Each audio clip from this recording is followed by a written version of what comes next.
Hello बच्चों, का हाल चाल? बढ़िया, झकास। तो चलिए इलेक्ट्रोस्टैटिक्स के लेक्चर को आगे बढ़ाते हैं और आज हम लोग करने वाले हैं एक बड़ा ही इंपॉर्टेंट सेक्शन इलेक्ट्रिक फील्ड का। तो हम लोगों ने पॉइंट चार्ज की वजह से इलेक्ट्रिक फील्ड कैसे कैलकुलेट करते हैं सीख लिए थे, और उसके बाद कैसे इलेक्ट्रिक फील्ड में एसएचएम के कॉन्सेप्ट का यूज होता है, कैसे प्रोजेक्टाइल मोशन के कॉन्सेप्ट का यूज होता है, सारी बातें मैंने आपको बताई थी। आज हम लोग एक और अच्छा सा टॉपिक कवर करने वाले हैं, रिंग के वजह से इलेक्ट्रिक फील्ड का वैल्यू कैसे कैलकुलेट करते हैं। एक यूनिफॉर्मली चार्ज्ड रिंग है अपने पास, एक समान आवेशित रिंग है, तो उस रिंग के अलग अलग भाग पर यानी कि उसके सेंटर पर, उसके एक्सिस पर इलेक्ट्रिक फील्ड का वैल्यू कितना होगा, और रिंग के कौन से ऐसे पार्ट पे इलेक्ट्रिक फील्ड का वैल्यू मैक्सिमम होगा और उस मैक्सिमम इलेक्ट्रिक फील्ड का वैल्यू कितना होगा, सारी बातें करेंगे। उसके बाद लास्ट में मैं आपको एक इंपॉर्टेंट ग्राफ भी बताऊंगा, ठीक है, इससे रिलेटेड। तो चलिए शुरू करते हैं। अपने पास बच्चों एक यूनिफॉर्मली चार्ज्ड रिंग है, मतलब एक ऐसा रिंग है, सर्कुलर रिंग है कि इस पे क्यू चार्ज है। मान लीजिए क्या कितना चार्ज है, पूरे रिंग पे क्यू चार्ज है, और एक क्यू चार्ज इसके प्रत्येक बिंदु पे डिस्ट्रीब्यूटेड है, यानी कि ये जो चार्ज है किसी एक पॉइंट पे नहीं है बल्कि पूरे रिंग पे कितना चार्ज है, क्यू है, और ये यूनिफॉर्मली डिस्ट्रीब्यूटेड है, यूनिफॉर्मली, ठीक है। तो यूनिफॉर्म चार्ज है यानी एक समान, सभी जगह पे सभी बिंदु पे एक समान आवेश है, ठीक है, सभी बिंदु पे एक समान आवेश है। और मान लेते हैं इसका जो रेडियस है कितना है, इसका जो रिंग का रेडियस है, यहां से बना लेते हैं, इस रिंग का रेडियस है मान लीजिए r, ठीक है, इस रिंग का रेडियस है r, ठीक है, r रेडियस है। अब बच्चों हमसे पूछा गया कि बताओ इसके सेंटर पे, एट सेंटर यानी केंद्र पर, ये जो रिंग है इसके केंद्र पर इलेक्ट्रिक फील्ड का वैल्यू क्या होगा। इलेक्ट्रिक फील्ड का वैल्यू हमसे पूछा गया कितना होगा। तो चलिए देख लेते हैं, बहुत ही आसान सी बात है, ठीक है, जीरो लेवल से आपको ले चलेंगे एकदम एडवांस्ड लेवल तक। तो शुरू करते हैं। देखो बच्चों, ये हमारा डायमीटर है यानी कि व्यास है, डायमीटर के अलोंग एक कट लगाते हैं, एक कट लगाते हैं छोटा सा, ऐसे इस तरीके से, चलिए इस तरीके से एक कट लगा दिए, यहां पे एक कट लगा दिए ऐसे। अब आप मान लो कि ये जो है कट लगा, यहां पे एक स्मॉल एंगल है, एक छोटा सा एंगल बन रहा है डी थीटा, ठीक है, तो यहां पे भी एंगल बनेगा डी थीटा, ठीक है। और हम मान लेते हैं कि इस छोटे से पार्ट पे, ये जो यहां इतना एलिमेंट आया इस रिंग का, यहां पे एक छोटा सा चार्ज है डी क्यू। पूरे रिंग पे कितना चार्ज है, क्यू चार्ज है, और इस छोटे से पार्ट पे, इतना पार्ट पे कितना चार्ज आया, डी क्यू। और इस छोटे से पार्ट पे भी, यहां भी चार्ज कितना है, यहां भी एक छोटा सा चार्ज है डी क्यू। तो बच्चों एक समान चार्ज है, ठीक है, ये भी पॉजिटिव, ये भी पॉजिटिव चार्ज है, ठीक है। अगर आप चाहते तो निगेटिव लेते तो दोनों निगेटिव रहता, तो कोई फर्क नहीं पड़ने वाला है। तो इस डीक्यू चार्ज की वजह से आप समझ सकते हो, इस डीक्यू चार्ज की वजह से इलेक्ट्रिक फील्ड आउटवर्ड होगा, बाहर की ओर। हम लोगों ने पढ़ा था पॉजिटिव चार्ज की वजह से आउटवर्ड होता है, तो इस डीक्यू चार्ज की वजह से इलेक्ट्रिक, एक छोटा सा इलेक्ट्रिक फील्ड इधर लगेगा, जिसे हम नाम दे देते हैं डी ई। और इस छोटे से चार्ज की वजह से, ए डीक्यू की वजह से, इस डीक्यू की वजह से एक छोटा सा इलेक्ट्रिक फील्ड इधर लगेगा, इसको भी नाम दे देते हैं डीई। और मेरे बच्चे इस बात से एग्री करेंगे कि ए वाला डी और ए वाला डी क्या होगा, एक दूसरे के इक्वल होगा, और क्योंकि दोनों चार्ज हमने छोटा सा स्मॉल चार्ज डीक्यू और दोनों एंगल इक्वल है, तो ये चार्ज जो है इलेक्ट्रिक फील्ड जो लगाएंगे इक्वल एंड ऑपोजिट डायरेक्शन में, और ये दोनों इलेक्ट्रिक फील्ड एक दूसरे को कैंसिल कर देगा। तो इस डीक्यू और इस डीक्यू की वजह से सेंटर पे इलेक्ट्रिक फील्ड कितना लगा, जीरो। कितना लगा, जीरो लगा। अब यहीं पे एक बात और देख लेते हैं, एक छोटा सा कट और लगाते हैं हम लोग। देखो ए वाला यहां पे था ही, इसको ना यहां पे आगे बढ़ा देते हैं थोड़ा सा, डिलीट करके। चलो यहां पे एक और कट लगाते हैं हम लोग ऐसे, इस तरीके से, ठीक है।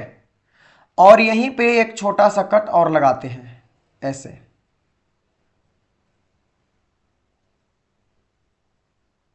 इस तरीके से, ठीक है। इसको पूरा कर लो।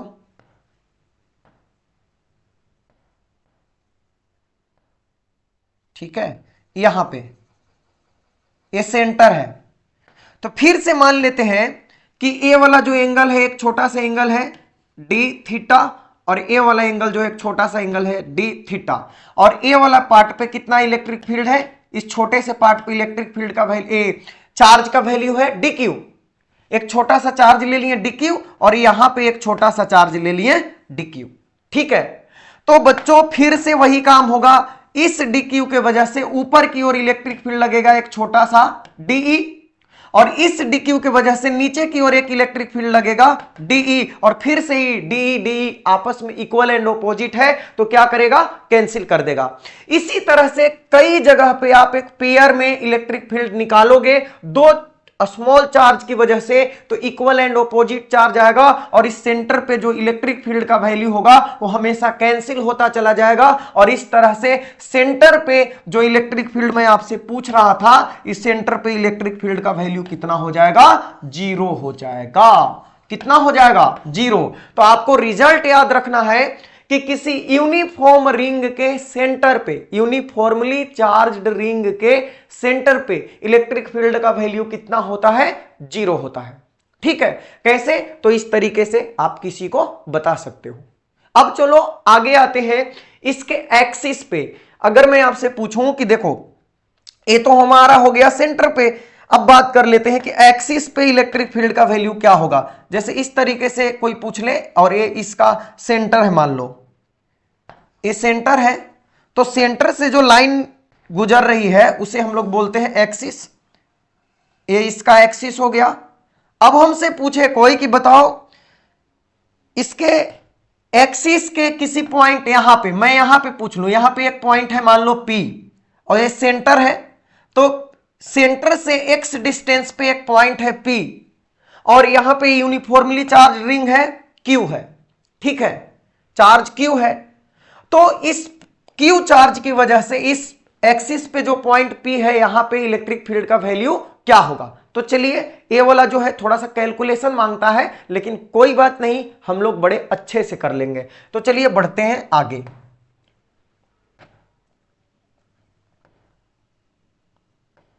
देखिए, तो यहां पे बच्चों, यहां पे हमारे पास वही यूनिफॉर्मली चार्ज रिंग है। ठीक है, और इसका जो रेडियस है वो r है। रेडियस कितना है, r है।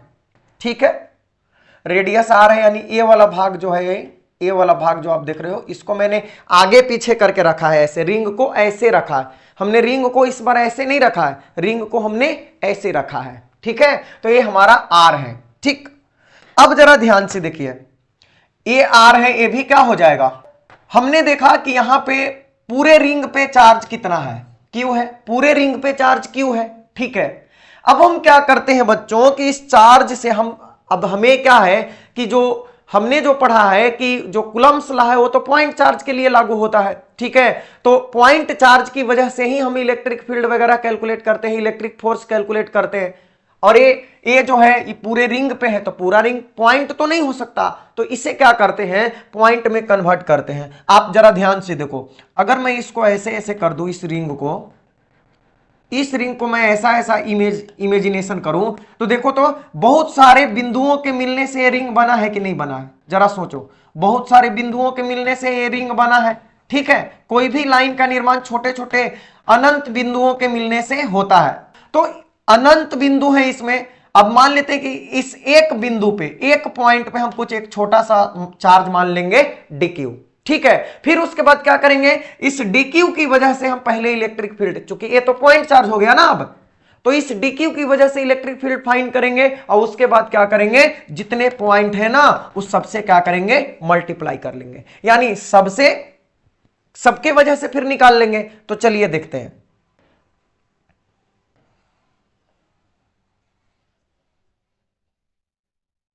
देखो हम बच्चों क्या करते हैं कि यहां पे मान लेते हैं इस पॉइंट पे एक छोटा सा पॉइंट चार्ज, इस पूरा रिंग पे Q चार्ज है, यहां पे मान लेते हैं एक छोटा सा चार्ज है dq। ठीक है, उसी तरीके से यहां पे एक स्मॉल चार्ज मान लेते हैं, बहुत ही स्मॉल चार्ज dq, और एक्सिस पे एक पॉइंट ले लेते हैं यहां पे जहां हमें इलेक्ट्रिक फील्ड का वैल्यू फाइंड करना है, ठीक है। और ये जो यहां से यहां तक का डिस्टेंस है, यहां से यहां तक का जो डिस्टेंस है इसे हम मान लेते हैं x है, ठीक। तो सेंटर से x डिस्टेंस पे कोई एक पॉइंट है और उस पॉइंट पे हमें क्या करना है, इन दो छोटे चार्ज की वजह से पहले हम इलेक्ट्रिक फील्ड का वैल्यू कैलकुलेट करेंगे और उसके बाद क्या करेंगे, पूरे रिंग पे कैलकुलेट कर लेंगे। तो आपको पता होगा कि जब एक छोटे एलिमेंट के वजह से कोई भी फिजिकल क्वांटिटी कैलकुलेट करते हैं तो फिर सारे पार्ट पे कैलकुलेट करने के लिए उसका इंटीग्रेशन कर लेते हैं, ठीक है। एक बड़े पार्ट पे कैलकुलेट करने के लिए इंटीग्रेशन कर लेते हैं, तो कर लेंगे हम लोग, कोई दिक्कत नहीं है। तो चलिए अब क्या करते हैं, यहां पे इलेक्ट्रिक फील्ड कैलकुलेट करते हैं। तो आप सबको पता है कि इस dq चार्ज की वजह से यहां पे एक छोटा सा इलेक्ट्रिक फील्ड आएगा, यहां पे एक छोटा सा इलेक्ट्रिक फील्ड आएगा इस तरफ, और इसको हम नाम दे देते हैं de, छोटे से चार्ज की वजह से छोटा सा इलेक्ट्रिक फील्ड। उसी तरीके से इस dq चार्ज की वजह से इस पॉइंट पे इलेक्ट्रिक फील्ड हम आराम से कैलकुलेट करते हैं और ये आउटवर्ड डायरेक्शन में होगा, और इसका वैल्यू भी हम मान लेते हैं कुछ क्या होगा, de होगा। अब आप इस बात से पुनः एग्री करोगे कि इस d और इस d का वैल्यू आपस में क्या होगा, इक्वल होगा। और कितना होगा, तो देखो आराम से कैलकुलेट कर सकते हैं। देखो भाई, a वाला डिस्टेंस x है और आप सबको पता है कि a जो होगा ये रेडियस होगा, a क्या होगा, इस रिंग का रेडियस होगा, a वाला इस रिंग का रेडियस होगा, इसको हम मान लेते हैं r, रेडियस r मान लेते हैं। और a वाला डिस्टेंस कितना है, x, तो a वाला डिस्टेंस कितना आ जाएगा, तो क्या दिक्कत है, आराम से निकाल लेंगे, r square plus x square का अंडर रूट, पाइथागोरस थ्योरम लगा लेंगे। तो ये r है, ये x है, तो r square plus x square का अंडर रूट आ गया, ठीक है। तो अब इस d और इस d का वैल्यू क्या होगा, तो इलेक्ट्रिक फील्ड का वैल्यू होता है k q1, k q कितना है, dq है, ये dq और बटा में r स्क्वायर के जगह पे r square plus x square का अंडर रूट का होल स्क्वायर होगा। तो हमारे पास d का वैल्यू कुछ आने वाला है, d का वैल्यू क्या आने वाला है, d का वैल्यू आने वाला है k dq by are square plus x square, क्योंकि स्क्वायर से रूट कैंसिल हो जाएगा। उसी तरीके से इस डी का वैल्यू डी का वैल्यू आने वाला है के डी क्यू बटा R square plus x square, ठीक है, यहां तक कोई दिक्कत। अब बच्चों जरा ध्यान दो, जरा ध्यान दो, आप देखो ये जो डी है, डी, अब जरा ध्यान देना, यहां पे मान लेते हैं ए वाला एंगल हमारा है थीटा, थीटा, तो ए वाला एंगल भी क्या होगा, थीटा होगा, सिमिलर ट्रायंगल है। अब ए थीटा है तो ए वाला भी थीटा होगा और ए वाला भी थीटा होगा, ठीक है, इस तरीके से। तो आप ध्यान दो अब कि इस डी का दो कंपोनेंट होगा, इस डी का दो कंपोनेंट होगा, एक थीटा एंगल के साथ इधर आएगा, इस तरफ आएगा, ठीक है, और इसको हम लोग बोल सकते हैं डीई कॉस थीटा, क्या बोलेंगे, डीई कॉस थीटा। और इसका एक जो थीटा से अलग कंपोनेंट बनेगा वो ऊपर जाएगा, इस तरीके से ऊपर कंपोनेंट एक बनेगा, और इसको हम लोग बोलेंगे डीई साइन थीटा। एक इसका है, इस वाले का है। उसी तरीके से बच्चों इस वाले का, इसका भी, इस वाले इलेक्ट्रिक फील्ड का दो कंपोनेंट बनेगा, एक जो इस थीटा के साथ कंपोनेंट बनेगा ये फिर से इधर आएगा और क्या बना लेगा, इधर जो कंपोनेंट बनेगा ये फिर से क्या हो जाएगा, डीई कॉस थीटा होगा, और एक नीचे की ओर कंपोनेंट आएगा इसका, ठीक है, नीचे की ओर एक कंपोनेंट आएगा और ये कौन सा होगा, D E sine theta, D E sine theta. तो अब आप समझ गए होंगे, कोई भी बंदा समझ जाएगा कि ई डी साइन थीटा और E D sine theta equal and opposite है, तो एक दूसरे को कैंसिल कर देगा, एक दूसरे को कैंसिल कर देगा।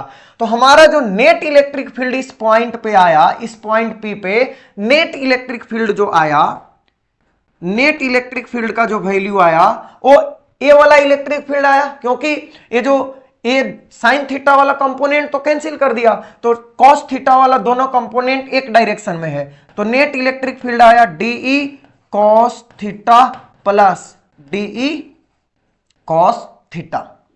तो नेट इलेक्ट्रिक फील्ड अपने पास आ गया 2DE cos theta, 2DE cos theta. यही आया हमारा इस पॉइंट पे इलेक्ट्रिक फील्ड का वैल्यू। किसके वजह से? क्यू के वजह से, क्यू के वजह से कि डी क्यू के वजह से? बताना जरा। अब आपसे मैं एक क्वेश्चन पूछता हूं, ये जो इलेक्ट्रिक फील्ड आया है पॉइंट पे, इस पॉइंट पे, इस पॉइंट को मान लेते हैं P, इस पॉइंट P पे जो इलेक्ट्रिक फील्ड का नेट वैल्यू आया वो किसके वजह से आया? इस Q के वजह से आया कि DQ के वजह से आया कि 2 इंटू DQ के वजह से आया? जरा बताना आप किसके वजह से आया। तो बच्चों आप बोलोगे इस Q के वजह से नहीं आया है, DQ के वजह से भी नहीं आया है, ये 2DQ के वजह से आया है, क्योंकि हमने इसके वजह से भी और इसके वजह से भी इलेक्ट्रिक फील्ड फाइंड किया, तो 2DQ के वजह से यहां पे निकला इलेक्ट्रिक फील्ड का वैल्यू। अब हमें क्या चाहिए? इस पूरे Q के वजह से, यानी पूरे रिंग पे जो चार्ज है, पूरे रिंग के वजह से यहां पे इलेक्ट्रिक फील्ड का वैल्यू क्या होगा। तो आप ध्यान दो, पूरे रिंग के वजह से जो इलेक्ट्रिक फील्ड का वैल्यू होगा, electric field on P point पे electric field due to ring, यानी कि पूरे रिंग के वजह से, पूरे रिंग पे कितना चार्ज है? Q। तो आप इसको दो तरीके से फाइंड कर सकते हो। कैसे? देखो, पहला हम फाइंड कर सकते हैं कि देखो ये 2DQ की वजह से तो निकल गया, अब ऐसे DQ प्रत्येक बिंदु पे बहुत सारे DQ होंगे, तो उन सारे DQ से जो इलेक्ट्रिक फील्ड का वैल्यू होगा उसको हम ऐड कर लेंगे। कैसे ऐड कर लेंगे? वेक्टोरली, यानी सदिशीय योग करेंगे, सदिश योग करेंगे, वेक्टोरली ऐड करेंगे, ठीक है, और जो आएगा वही हमारा वैल्यू हो जाएगा। तो और उसके लिए हम लोग क्या करते हैं? इंटीग्रेशन कर लेते हैं। तो देखो दो तरीके से अब हम इसका वैल्यू फाइंड कर सकते हैं। एक तो कि पूरे रिंग के वजह से निकालना है तो जीरो से चलेंगे, जीरो से चलेंगे, ठीक है, और पूरे रिंग को कवर करने में, पूरे रिंग को कवर करने में कितना चार्ज लगेगा? Q चार्ज लगेगा, Q चार्ज लगेगा। तो जीरो से Q तक हम लोग इसको इंटीग्रेट करेंगे। किसको किसको इंटीग्रेट करोगे जीरो से Q तक? 2DE cos थीटा को कि DE cos थीटा को? तो आप बोलोगे सर DE cos थीटा को। किसको? DE cos थीटा को, DE cos थीटा को। क्यों? क्योंकि जो 2DE cos थीटा आया है वो 2DQ के वजह से आया है, 2DQ के वजह से आया है।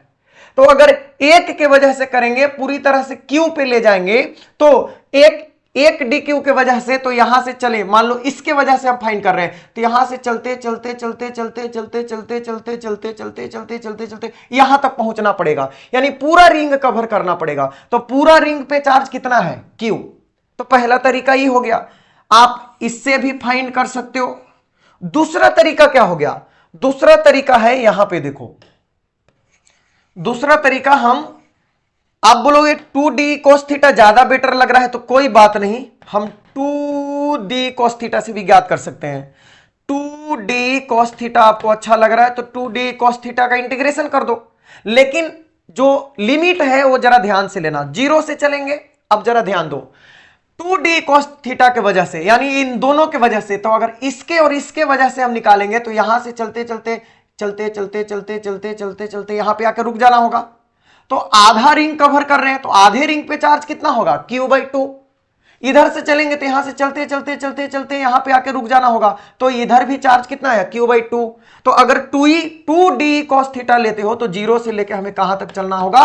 Q/2 तक चलना होगा, ठीक है। तो ये दोनों तरीका से आप यहां पे इलेक्ट्रिक फील्ड का वैल्यू पूरे रिंग के वजह से कैलकुलेट कर सकते हो। तो चलो हम ए वाला कर लेते हैं, ठीक है, ए वाला कर लेते हैं। तो जरा ध्यान दो, ध्यान दो, यहां पे जो इलेक्ट्रिक फील्ड का वैल्यू आएगा वो जीरो से Q/2 ले लेते हैं और साथ में 2DE cos theta, 2DE cos theta. तो अब बच्चों E इक्वल टू जीरो से Q/2 हो गया। 2 इंटू डी का वैल्यू क्या आया था, जरा ध्यान दो। तो डी का वैल्यू आया था k dq/r² plus x square. तो यहां पर लिख देंगे k dq/r² plus x square. साथ में है cos थीटा, ठीक है। तो cos थीटा के लिए जरा ध्यान दो, किसी भी एंगल से चलो आप, चलो यहां से चलते हैं, इस वाले से चलते हैं, थीटा से, इस थीटा से चलते हैं। तो cos थीटा इक्वल टू क्या होता है बताओ? cos थीटा इक्वल टू होता है बेस बाई हाइपोटेनियस। तो बेस कितना है? बेस आधार, तो आधार हमारा x है, x, तो आधार x है, और हाइपोटेनियस कितना है? ए वाला कर्ण हो जाएगा। तो ये हो जाएगा r² प्लस x स्क्वायर का अंडर रूट। अंडर रूट को हम लिख सकते हैं 1/2, ठीक है। तो x बटा r² प्लस x स्क्वायर का पावर 1/2। तो चलिए अब यहां पे पुट कर लेते हैं। cos थीटा के जगह पे हमारे पास आया x/r² प्लस x स्क्वायर का रूट, रूट का मतलब 1/2 स्क्वायर रूट है। तो अब आपको पता है कि जो कांस्टेंट होते हैं इंटीग्रेशन से बाहर हो जाते हैं। तो 2 कांस्टेंट है, उसके बाद k कांस्टेंट है, उसके बाद x कांस्टेंट है, ठीक है। साथ में बट्टा में क्या कांस्टेंट है? तो बट्टा में कांस्टेंट होगा r² प्लस x स्क्वायर का पावर 1 है, और यहां पे r² प्लस x स्क्वायर का पावर 1/2 है, जुड़ जाएगा। तो r² प्लस x स्क्वायर का पावर 3/2 हो जाएगा। और इंटीग्रेशन निकालेंगे dq का 0 से q/2 तक, 0 से q/2 तक। तो अब क्या ही बात है, आराम से कर लेंगे, ठीक है, आराम से कर लेंगे। तो इलेक्ट्रिक फील्ड का जो वैल्यू आएगा वो आ गया 2kx/r² प्लस x स्क्वायर का पावर 3/2। और dq का इंटीग्रेशन कितना होगा? q होगा, और लिमिट है 0 से q/2 तक, ठीक है। तो अब यहां पे सोल्व कर लेते हैं। 2kx/r² प्लस x स्क्वायर का पावर 3/2 इंटू ये हो जाएगा q के जगह पे q/2 अपर लिमिट और माइनस लोअर लिमिट 0, तो q/2 माइनस 0। तो अब हमारा वैल्यू आ गया E इक्वल टू 2 से 2 कैंसिल हो जाएगा, ठीक है। तो आ जाएगा k qx, q यहां से k qx/r² plus x square का पावर 3/2। और एक बड़ा ही स्टैंडर्ड रिजल्ट एक आ गया बच्चों। आप इस रिजल्ट को याद भी रख सकते हो, याद भी रख सकते हो कि एक्सिस पे ये जो ए आया, ये कहां पे आया है? एक्सिस पे। एक्सिस पे इलेक्ट्रिक फील्ड का वैल्यू ड्यू टू यूनिफॉर्म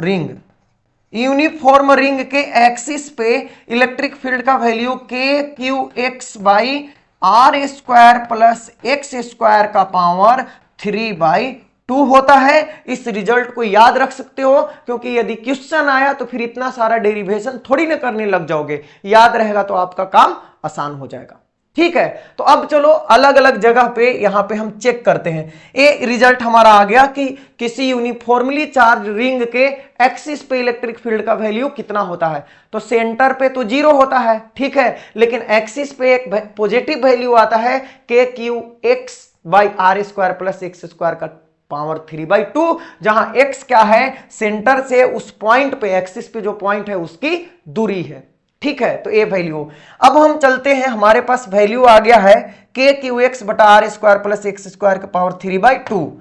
तो एक्सिस पे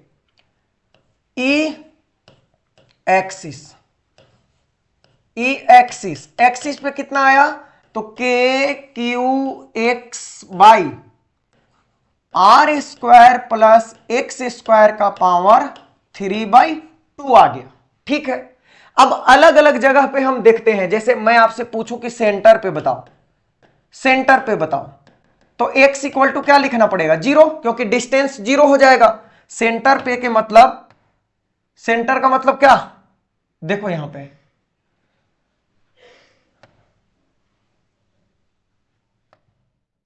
सेंटर का मतलब क्या? सेंटर का मतलब कि यहां पे तो एक्सिस से जो पॉइंट है उससे दूरी कितना हो जाएगा? 0 हो जाएगा। तो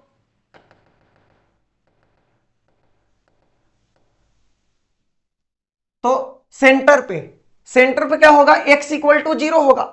ठीक है, डिस्टेंस खत्म, पॉइंट P कहां पे आ गया, सेंटर पे, तो x इक्वल टू 0, तो x इक्वल टू 0, तो अब E इक्वल टू क्या आ जाएगा, E सेंटर पे, तो x के जगह पे 0 पुट करो तो 0 आएगा। हमने शुरू में भी देखा था कि सेंटर पे इलेक्ट्रिक फील्ड का वैल्यू कितना होता है, 0। अब हम देखें कि E फार मतलब बहुत दूर देख रहे हैं, बहुत दूर, ठीक है, फार मतलब बहुत दूर, मतलब x जो है बहुत बहुत ज्यादा बड़ा है, किससे, x बहुत बहुत ज्यादा बड़ा है r से, बहुत दूर, तो r से बहुत ज्यादा बड़ा है, तब क्या हो जाएगा, देखो ध्यान से, तब हो जाएगा E इक्वल टू के क्यू एक्स बाई आर, तो बहुत छोटा हो गया तो r को निगलेक्ट कर सकते हैं, तो ये आ जाएगा x के पावर क्यूब। अब x से x कैंसिल हो जाएगा, तो E इक्वल टू आ जाएगा के क्यू बाई एक्स स्क्वायर, के क्यू बाई एक्स स्क्वायर आ जाएगा। ठीक है, बहुत ज्यादा दूरी पे कितना आ जाएगा, के क्यू बाई एक्स स्क्वायर आ जाएगा। ठीक, अब उसके बाद हम देखते हैं E इनफाइनाइट, मतलब इन्फिनिटी पे x इक्वल टू क्या है, इनफाइनाइट है, तो x इक्वल टू इनफाइनाइट है, तो E इनफाइनाइट का वैल्यू कितना हो जाएगा, x का स्क्वायर है, यहां पे इनफाइनाइट है, तो फिर से ये वैल्यू क्या आ जाएगा, 0 आ जाएगा। कितना आ जाएगा, 0 आ जाएगा। ठीक है, तो यहां पे पुट करके देखो ना, यहां पे अरे बहुत दूरी पे आया ना, के क्यू बाई एक्स स्क्वायर, अब x और बहुत ज्यादा दूर हो गया, बहुत ज्यादा दूर, तो यहां पे करोगे तो E इक्वल टू के क्यू बाई एक्स के जगह पे इन्फिनिटिव का स्क्वायर करोगे तो फिर से कितना आ गया, 0। तो क्या आया, जरा ध्यान से सुनो, अब यहां पे रिजल्ट क्या निकला, यूनिफॉर्म रिंग है, यूनिफॉर्म रिंग है, एक समान आवेशित रिंग है, इसके सेंटर पे इलेक्ट्रिक फील्ड का मान 0 है, और इनफाइनाइट पे भी इलेक्ट्रिक फील्ड का वैल्यू 0 है, सेंटर पे भी 0 है, इनफाइनाइट पे भी 0 है, और बीच में एक हम पॉइंट लिए हैं जहां पे इलेक्ट्रिक फील्ड का वैल्यू इतना आ रहा है, और ये वैल्यू पॉजिटिव है। तो इससे निष्कर्ष निकलता है बच्चों कि सेंटर पे 0 है और इनफाइनाइट पे 0 है, मतलब जरूर कहीं पे बीच में बढ़ते मैक्सिमम वैल्यू आया होगा, मैक्सिमम मान, और फिर उसके बाद घटते इनफाइनाइट पे क्या हो गया, 0। अब ये कैसे कंक्लूजन निकला, इसलिए निकला क्योंकि एक्सिस के किसी पॉइंट P पे हम निकाल रहे हैं तो इलेक्ट्रिक फील्ड का वैल्यू आ रहा है, तो इसका मतलब है कि एक्सिस पे कहीं ना कहीं एक ऐसा पॉइंट होगा जहां पे इलेक्ट्रिक फील्ड का वैल्यू मैक्सिमम होगा। ठीक है, सेंटर से इधर बढ़ेंगे तो धीरे धीरे बढ़ेगा, और एक ऐसा जगह आएगा जहां पे मैक्सिमम आएगा, और फिर वहां से घटते इनफाइनाइट पे 0 हो जाएगा। तो अब हमसे सवाल पूछा जाए यदि कि कौन ऐसा पॉइंट है जहां पे मैक्सिमम वैल्यू आएगा, इलेक्ट्रिक फील्ड का वैल्यू मैक्सिमम आएगा, तो चलो देख लेते हैं। तो देखो अब हम करते हैं मैक्सिमा, एट मैक्सिमा, तो पहले तो ये फाइंड करेंगे, पहले यही पता करेंगे कि मैक्सिमम वैल्यू कहां पे होगा। ठीक है, कहां पे इलेक्ट्रिक फील्ड का वैल्यू मैक्सिमम होगा, तो मैक्सिमम वैल्यू के लिए क्या करते हैं, डी बाई डी एक्स को 0 कर देते हैं, तो हम लोग क्या करेंगे, जो इलेक्ट्रिक फील्ड का वैल्यू आया है D by D X equal to कर देंगे 0, तभी मैक्सिमम वैल्यू कैलकुलेट होगा, तो डी बाई डी एक्स का वैल्यू 0 कर देंगे। ठीक है, डी बाई डी एक्स का वैल्यू 0 कर देंगे, तो डी, अब इलेक्ट्रिक फील्ड का वैल्यू क्या आया है, इलेक्ट्रिक फील्ड का वैल्यू आया है के Q x by are square plus x square का पावर 3/2 और बटा में डी एक्स, और इतना का वैल्यू करना पड़ेगा हम लोग को 0। अब बताओ तो ये वाला जो फॉर्मूला है ये डी यू बाई भी वाला फॉर्मूला है कि नहीं, डी यू बाई भी का डिफरेंशिएशन क्या होता है, तो आप सबको पता है, मैंने पिछले लेक्चर में बताया था कि डिनोमिनेटर का स्क्वायर करते हैं भी स्क्वायर, और फिर यहां पे भी into D you by D x होता है माइनस यू इंटू डी भी बाई डी एक्स होता है। ठीक है, ये फॉर्मूला है। तो चलिए डिफरेंशिएशन यहां पे करते हैं। भाई कहने से एडवांस लेवल नहीं होता है, एडवांस लेवल के लिए एडवांस नॉलेज चाहिए। ठीक है, इस चीज को समझने के लिए आपके पास डिफरेंशिएशन, इंटीग्रेशन, मैथमेटिक्स की अच्छी नॉलेज होनी चाहिए। ठीक है, विदाउट मैथमेटिक्स फिजिक्स की कल्पना नहीं कर सकते आप। तो चलिए इसको सोल्व करते हैं। तो अब हमारे पास सबसे पहले तो करना होगा डिनोमिनेटर का होल स्क्वायर। तो ये करेंगे तो ये आ जाएगा are square plus x square, और पूरा का पावर 3/2 का स्क्वायर करेंगे, स्क्वायर से स्क्वायर कट जाएगा तो यहाँ पे 3 बचेगा। अब साथ में होगा denominator R square plus x square के पावर 3/2, और ऊपर में क्या है, ऊपर में बाकी सब तो कांस्टेंट है, जो बाहर निकल जाएगा क्या बाहर निकलेगा, k इंटू क्यू बाहर निकलेगा, ठीक है। और डिफरेंशिएशन सिर्फ x का होगा, तो x का dx/dx कितना हो जाएगा, 1 हो जाएगा, ठीक। अब जिसको समझ में आना होगा आ जाएगा, जिसको डिफरेंशिएशन आता है माइनस करेंगे और नोमिनेटर यहां पे लिख लेंगे x, और फिर इसका नीचे वाले का डिफरेंशिएशन करेंगे। तो x का पावर n का डिफरेंशिएशन n x का पावर n -1 होता है, तो 3/2, और यहां पे हो जाएगा are square plus x square, R square plus x square का पावर 3/2 -1 यानी 1/2। अभी खत्म नहीं हुआ है, ये तो r square plus x square का हुआ। अब यहाँ पे x के रिस्पेक्ट में r square plus x square का निकलेगा, तो r कांस्टेंट है, एक्स स्क्वायर का क्या हो जाएगा, 2x हो जाएगा। तो इस तरीके से ये हमारा आ गया डिफरेंशिएशन। अब चलो आगे देखते हैं इसमें होता है क्या, ठीक है। तो सोल्व, अब ये पूरा का वैल्यू कितना करना पड़ेगा, जीरो करना पड़ेगा, d/dx क्या होगा, 0 होगा। अब चलो हमारे पास है के क्यू, अच्छा के क्यू को इधर भेजोगे तो ऐसे भी 0 हो जाएगा, तो अब आप इसको हटा सकते हो, क्योंकि के क्यू को इधर भेजेंगे तो 0 से में भाग दोगे तो क्या होगा, 0 हो जाएगा। तो अब हमारे पास इधर बचा केवल r square plus x square का पावर 3/2 माइनस ये क्या हो जाएगा, 2 से 2 तो कैंसिल हो जाएगा, लेकिन आ जाएगा 3x स्क्वायर, यहां पे x बचा, यहां पे 3x, तो 3x स्क्वायर, और into r square plus x square के पावर 1/2, ठीक है। और इतना इक्वल टू 0 होगा, क्योंकि नीचे r square plus x square का पावर क्यूब है, इधर आएगा तो 0 से मल्टीप्लाई होके 0 हो जाएगा। तो बस इतना हमारे पास बचा।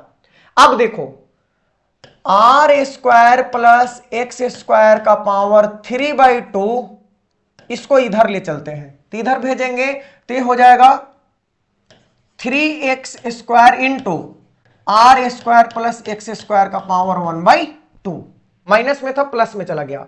अब इसको इधर ले आओ तो बट्टा में चला जाएगा, are square plus x square का पावर 3/2 है, और बट्टा में आ जाएगा are square plus x square का power 1/2 equal to 3x square होगा। अब देखो ऊपर जाएगा तो पावर घटेगा, 3/2 में से 1/2 घटा लो, कितना आएगा 1, तो यह आ जाएगा are square plus x square equal to 3x square. तो आर स्क्वायर इक्वल टू आ गया, एक्स स्क्वायर उधर जाएगा घटेगा, ये हो गया 2x स्क्वायर। तो x स्क्वायर इक्वल टू आ जाएगा हमारे पास are square by 2।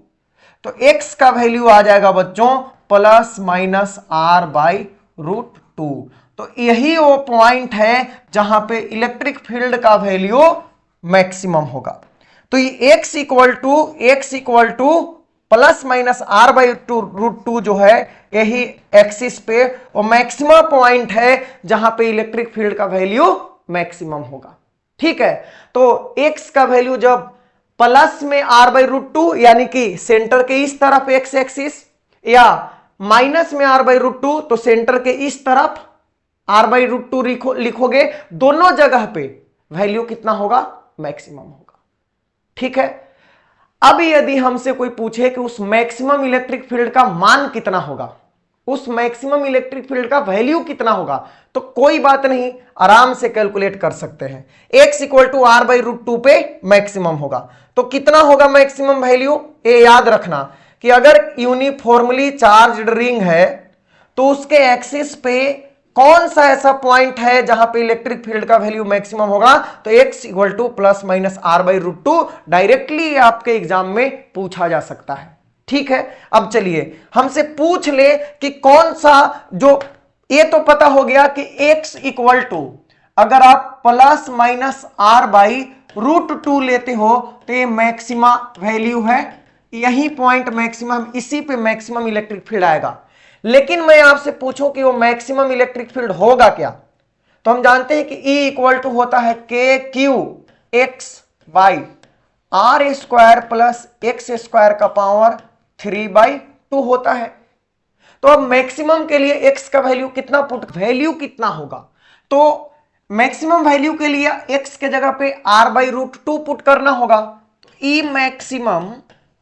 E maximum आएगा के क्यू और x के जगह पे पुट करना पड़ेगा अपन को r/√2 divided by are square plus x के जगह पे फिर से r/√2 का स्क्वायर और पूरा का पावर क्या हो जाएगा 3/2 हो जाएगा। तो E मैक्सिमम आएगा, जरा ध्यान से देखना, स्टेप काटेंगे यहां पे। तो के क्यू आर और √2 को नीचे ले आते हैं, ठीक है, और यहां पे देखना जरा आर स्क्वायर प्लस इसका स्क्वायर करोगे तो आर स्क्वायर और √2 का स्क्वायर 2 हो जाएगा, और ये पूरा का पावर कितना हो जाएगा 3/2 हो जाएगा, ठीक है। फिर आगे देखते हैं E मैक्सिमम इलेक्ट्रिक फील्ड कितना आएगा, तो k q r by √2 into 2r square plus r square 3r